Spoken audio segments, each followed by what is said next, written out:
जम्मू की तरह कश्मीर के अंदर भी ज़मीन का एक घोटाला हुआ या फ़र्ज़ी लोगों के नाम ज़मीनें की गई ज़ाती मफादात को तरजीह देकर या तरजीहात में शामिल कर।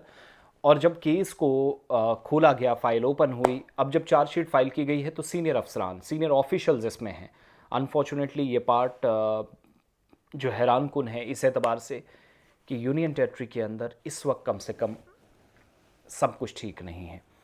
और क्राइम ब्रांच कश्मीर की तरफ से जो इकॉनमिक ऑफेंसिव विंग या इक्तसादी विंग है, उसकी चार्जशीट जो मेरे हाथ में है, एक बड़े अराजी या जो ज़मीन का फ़र्ज़ी केस था, इस फ्रॉड केस में 8 लोगों के खिलाफ चार्जशीट हुई है।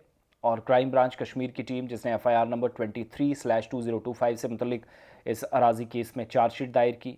ये चार्जशीट एंटी करप्शन ब्यूरो की जो अदालत है खुसूसी बेंच है श्रीनगर में, वहाँ 8 मुलजमान के खिलाफ पेश की गई। और हैरानी की बात क्या है जो मेरे लिए है, 4 रेवेन्यू ऑफिसर्स, 3 रिटायर्ड हो चुके हैं, एक अभी भी मुलाजमत कर रहा है, ये शामिल है।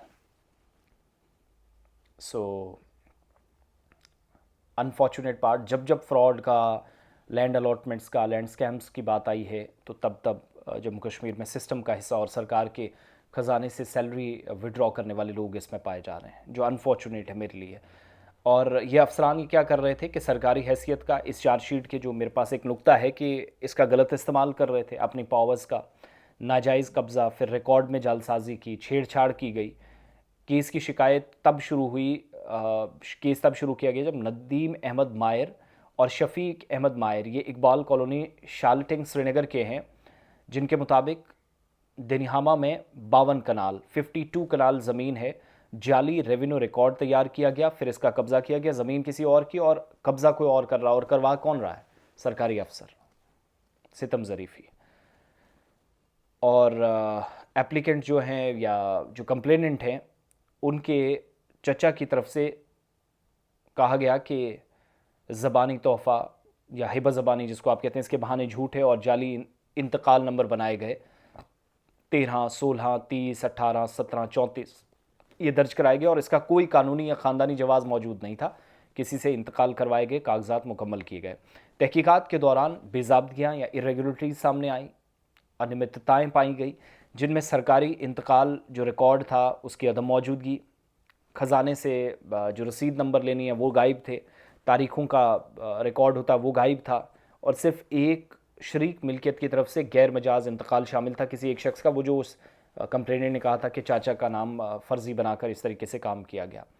और बाकी मालिकों को जिनकी असल में ज़मीन थी उनके हुकूक को नज़रअंदाज किया गया। इसके अलावा 40 कनाल सरकारी ज़मीन पर गैर कानूनी कब्ज़ा पाया गया है। ये फ्रॉड रेवेन्यू एहलकारों की मिली भगत से किया गया, जिसमें रिकॉर्ड में रद्दोबदल करके कानूनी कार्रवाई से बचने की कोशिश भी हुई है। और बयान के मुताबिक मुलजमान के ख़िलाफ़ इंडियन पीनल कोड के आरपीसी रणबीर पीनल कोड के 420, 447, 420A, 467, 468, 471 और 120B anti corruption bureau act की दफ़ा 5 सब सेक्शन 2 के तहत मुकदमा दर्ज हुआ है। मज़ीद तहकीकात जारी हैं, लेकिन 8 लोगों में 4 सरकारी मुलाजमीन।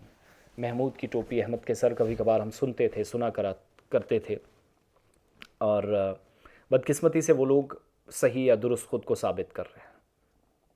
ये चार्जशीट के नंबर्स में आपके सामने रखें जो ईसीबी की तरफ से। और जम्मू में भी कस्टोडियन लैंड, यानी जो महाजिरों के लिए ज़मीन थी, जंगज़दा इलाकों से निकल कर यहाँ आए, हुकूमत ने राहत पहुँचाई, वो ज़मीन भी माफिया ने कैसे अपने कंट्रोल में हथियार के दम पर, ताकत और असर रसूख के दम पर अपने नाम कराई। ये इसी तरह का एक बड़ा एपिसोड यहाँ चला है, जिसमें करंट और एक तो सिटिंग प्लस इससे पहले जो एक रिटायर्ड तहसीलदार हैं, गिरदावर हैं, पटवारी हैं, वो उसमें इंक्लूड थे। कुछ लोग तो दुनिया से चले गए हैं। तो अल्लाह माफ़ करे, ये सिलसिला है सारा। तो बहुत मुश्किल है रेवेन्यू डिपार्टमेंट के लिए जिस हिसाब से काम माजी करीब में किया गया, उस रिकॉर्ड को दुरुस्त करना प्लस रिकॉर्ड दुरुस्त करने के दरमियान मुस्तहिक अफराद तक पहुँचना दूसरा बड़ा चैलेंज।